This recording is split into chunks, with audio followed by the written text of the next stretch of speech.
The Coinceras channel is pleased to have you back.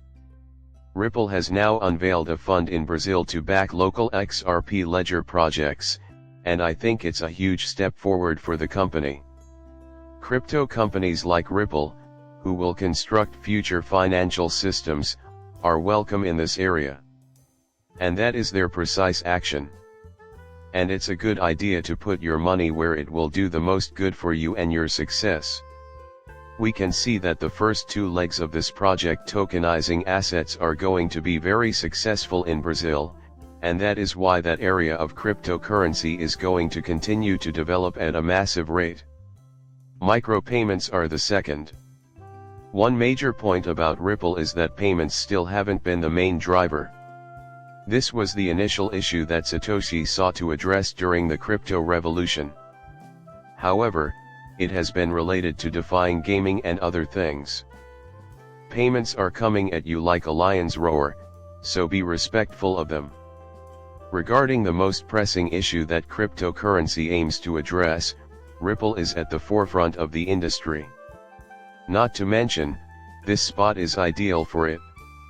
If you want to construct the systems of the future in a country with transparent laws and welcoming people, consider Brazil.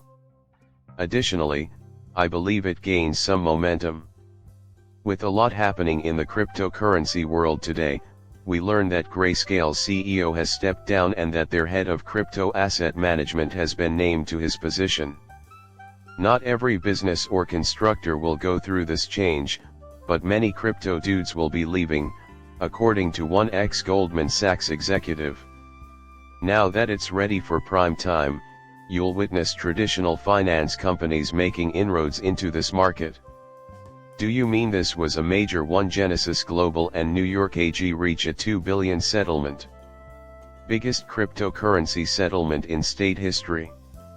Hey, just wanted to mention that we're having a good chuckle in the SEC because we're not receiving that $2 billion. Oh, by the way, may I have her name? Letitia James is twice as manly as Gary Gensler could ever hope to be, and I'm not even a fan of hers.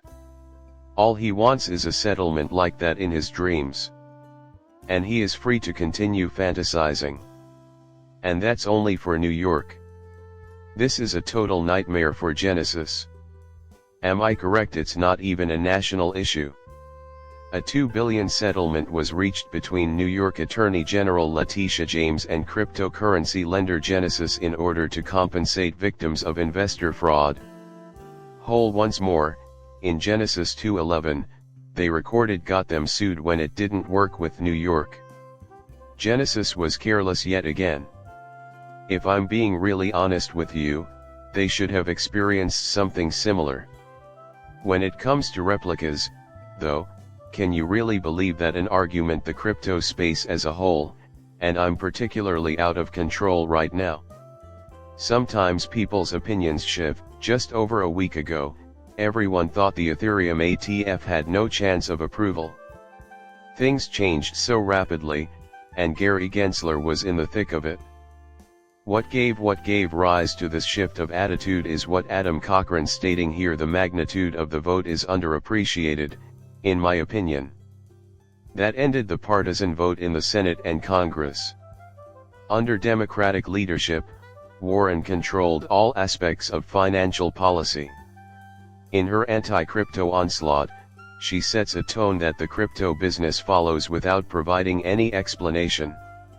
Gary Gensler says her little puppet is there, and Democrats in the Senate and the White House are beginning to see how damaging this stance is to their chances of winning the election. It's going to be a close election since neither side can fathom the other winning. Something like this may cost you the election, or reasonable crypto policy could put you ahead, because the country is so fractured. And this is beginning to sink in for them. A major and unexpected change has occurred in crypto policy. Additionally, it reveals the marginalization of a prominent U.S. power broker. Somebody will advise Elizabeth Warren to get out of her way or something along those lines. There is a lot of money floating around, along with your torpedo and everything else. She is learning the hard way in her own state that you're going to spend a lot of money on firearms to outspend her. James, I say we go for it? It is my sincere hope that the extensive communication between Ethereum and myself was the catalyst for the change of heart. From what I've heard, Joe is going to transform into Jungle Leith.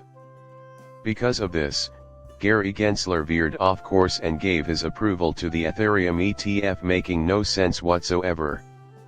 The first alternative coin to cross the finish line is that one, it's the gateway. And when it occurs, the entire area will burst into flames. Someone went boom today, and now we have an old video of James roll up here. Also, Jimmy Valley brought up the XRP buyback. James Rule, who was heavily involved and knowledgeable about the situation, made the following statement: "I am no longer affiliated with Jimmy Valley or Beheld Capital. The repurchase scheme was utterly useless, so feel free to remove my message if you so like. Since a buyback was obviously never going to happen, I'm curious as to the motivation behind that. Reselling your XRP to the government for $35,000 each is not going to happen. I understand Jimmy's explanation, but I'm still confused about who was involved and why everything was sold in this way. Maybe James can shed some light on how everything unfolded, but I'm still not sure. To tell you the truth, I still don't get the point because I believe there was more going on than what we saw." The video concludes with that. Do me a favor and subscribe to my channel. Muchas gracias, depart.